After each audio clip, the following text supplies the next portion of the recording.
सभी साथियों को मेरा नमस्कार है। आप हैं सुभाष सैनी के साथ। ऐसी खबर पर चर्चा करेंगे जो सुर्खियों में छाई हुई है। एससीओ के मसौदे पर हस्ताक्षर से राजनाथ सिंह इनकार। चीन, पाकिस्तान से लेकर अमेरिका तक भारत का सीधा संदेश है। और एससीओ की बैठक चल रही है। इस एससीओ की बैठक में हमारे रक्षा मंत्री राजनाथ सिंह गए हुए हैं। उन्होंने भाग लिया है इसमें। और इमेज के माध्यम से आप देख सकते हैं कि जो किस तरीके से वहाँ बैठक हुई है। और हमारे रक्षा मंत्री राजनाथ सिंह तीसरे नंबर पर खड़े हैं। आइए जानते हैं। रक्षा मंत्री राजनाथ सिंह एससीओ के मसौदे पर हस्ताक्षर करने से किया इनकार। यह चीन और पाकिस्तान के लिए एक कड़ा संदेश है। भारत आतंकवाद पर कोई समझौता नहीं करेगा। रक्षा मंत्री राजनाथ सिंह ने एससीओ संघाई संगठन के मसौदे पर हस्ताक्षर करने से मना कर दिया है। यह चीन और पाकिस्तान के लिए एक कड़ा संदेश है। इसका मतलब है कि भारत आतंकवाद पर कोई समझौता नहीं करेगा, भले ही उस पर कितना ही भी दबाव डाला जाए। जो भी परिस्थिति हो, हमारे भारतीय रक्षा मंत्री राजनाथ सिंह ने यह कदम बहुत महत्वपूर्ण और आने वाले दिनों में बदलते जियोपॉलिटिक्स की दिशा तय करेगा। एससीओ में चीन और रूस जैसे देश शामिल हैं। इस मंच पर भारत ने दिखाया दिया है कि आतंकवाद के खिलाफ हमेशा सबसे आगे खड़ा है रहेगा। ऑपरेशन सिंदूर भारत की अब नई नीति इस सिद्धांत को कोई भी नहीं बदल सकती।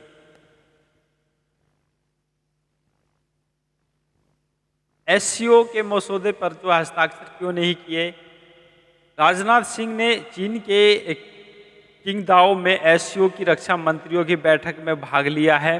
उन्होंने अंतिम संयुक्त बयान पर हस्ताक्षर नहीं किए क्योंकि उस बयान में 22 अप्रैल को पहलगाम में आतंकी हमला का जिक्र नहीं था।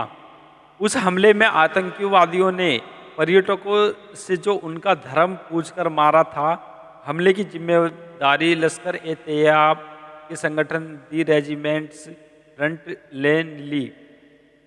लेकिन संयुक्त बयान में पाकिस्तान के बलूचिस्तान में हुई एक ट्रेन हाईजैक का जिक्र था। इससे पता चलता है कि बयान लिखने वाले की मंशा क्या थी। भारत को यह बात पसंद नहीं आई और भारत चाहता था कि पहलगाम हमले और आतंक के बारे में कुछ भी कहा जाए, लेकिन ऐसा नहीं हुआ। इसलिए भारत ने उस बयान पर हस्ताक्षर नहीं किए। एन मौके पर पेन अलग रखने का रक्षा मंत्री हैं भारत के रक्षा मंत्री राजनाथ सिंह, एक वीडियो सोशल मीडिया पर खूब वायरल हुआ है। आप देख सकते हैं कि जो है इस चीन में जो बैठक चल रही है, वहाँ का ये कॉन्फ्रेंस का जो बैठक के सदस्य हैं, चीन पाकिस्तान से लेकर अमेरिका तक को सीधा संदेश है। एससीओ एक संगठन है जिसमें 10 देश शामिल हैं। यह संगठन सुरक्षा के मुद्दों पर काम करता है। इसमें भारत, चीन, रूस, पाकिस्तान और मध्य एशिया के कुछ देश शामिल हैं। एससीओ की शुरुआत 2001 में हुई थी। रूस अभी यूक्रेन के साथ युद्ध में लगा हुआ है, इसलिए वह पहले की तरह इसमें प्रभाव भूमिका नहीं निभा रहा। ऐसे में पाकिस्तान चीन की मदद से अपना एजेंडा चलाने के फिराक में था, लेकिन भारत ने चीन की चाल समझते हुए एससीओ में दबाव के आगे झुकने से इनकार कर दिया। यह बहुत बड़ी बात है। चीन में ड्रैगन को तमाशा सा बन गया है क्योंकि अभी चीन इस संगठन का अध्यक्ष है। भारत ने केवल पाकिस्तान और चीन के दोहरे रवैये को चुनौती दी, बल्कि अमेरिका जैसे पश्चिमी देशों को भी यह संदेश दे दिया है कि आतंकवाद के खिलाफ हम हैं, यानी भारत। उसकी नीति में कोई बदलाव नहीं होने वाला। ऑपरेशन सिंदूर के बाद अमेरिका की नीति भी आतंकवाद के मुद्दे पर ढुलमुल हो चुकी है।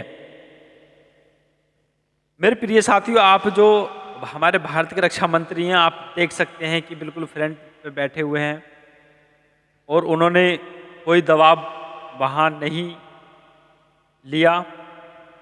ऑपरेशन सिंदूर सिर्फ बदला नहीं बल्कि नीति है। राजनाथ सिंह ने अपने भाषण में ऑपरेशन सिंदूर का जिक्र किया। यह पहलगाम हमले के जवाब में भारत की कार्रवाई थी। उन्होंने कहा कि भारत अब आतंकवाद के खिलाफ सिर्फ प्रतिक्रिया नहीं देता बल्कि सक्रिय रूप से कार्रवाई भी करता है। राजनाथ सिंह ने यह भी कहा है कि शांति और समृद्धि आतंकवाद और नॉन स्टेट एक्टर के हाथों में नरसंहार के हथियारों का प्रयास के साथ नहीं रह सकती।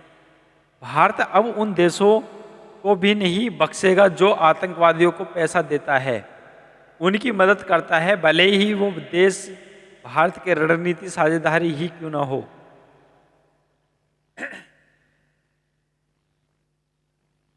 आतंकवाद से किसी भी सूरत में समझौता नहीं। भारत ने एससीओ जैसे मंच पर अपना जो रुख जाहिर किया है उसका असर चीन और पाकिस्तान से आगे भी जाना जाएगा। ऑपरेशन सिंदूर के बाद अमेरिका ने पाकिस्तान के साथ फिर से संबंधों को आगे बढ़ाना शुरू कर दिया है। अमेरिका ने पाकिस्तानी सेना के जनरल असीम मुनीर के प्रशासन के साथ सैन्य सहयोग में भी शुरू कर दिया है। एससीओ में पाकिस्तान की ओर से प्रायोजित आतंकवाद का विरोध करते भारत ने अमेरिका को स्पष्ट कर दिया है कि वह अपनी सुरक्षा के साथ कोई समझौता नहीं करेगा। भारत के लिए अपनी सुरक्षा और संप्रभुता सबसे महत्वपूर्ण है और दुनिया की सबसे बड़ी आबादी वाले देश इस मिजाज को दुनिया जितनी जल्दी समझ ले वही सबके लिए बेहतर होगा। मेरे प्रिय साथियों, हमारे भारत के रक्षा मंत्री जो आप इमेज में देख रहे हैं, बिल्कुल इन्होंने एससीओ जो बैठक हुई है वहाँ अन्य देशों के साथ कोई दबाव नहीं लिया और नहीं लेंगे, क्योंकि ये भारत है, नई पीढ़ी का भारत। एससीओ के राष्ट्रीय अध्यक्षों की अगली बैठक इसी साल बाद में तियाजिन में होगी। इस बैठक में आतंकवाद का मुद्दा जरूर उठेगा और भारत आतंकवाद के खिलाफ ठोस आवाज़ उठाकर एक बहुत बड़ी मिसाल कायम की है। अगर अब एससीओ आतंकवाद को गंभीरता से नहीं लेता है तो भारत उसके साथ नहीं देगा और इस मंच की विश्वसनीयता खतरे में पड़ जाएगी। आज दुनिया में बहुत कुछ बदल रहा है, बहुत ही तेजी से बदल रहा है। देशों के बीच संबंध बदल रहे हैं, नए खतरे सामने आ रहे हैं। ऐसे में भारत ने यह साफ कर दिया है कि आतंकवाद उसके लिए सबसे बड़ा खतरा है और इस बार भारत सिर्फ बातों से नहीं कर रहा, वह कार्रवाई भी कर रहा है। क्या आपको लगता है कि राजनाथ सिंह एससीओ के मसौदे पर हस्ताक्षर करने से इनकार करने भारत के लिए एक सही कदम था? अपने विचार कमेंट्स बॉक्स में हिंदी या अंग्रेजी में साझा करें, लॉग इन करें और अपनी राय दें। मेरे प्रिय साथियों, एक ये कंटेंट था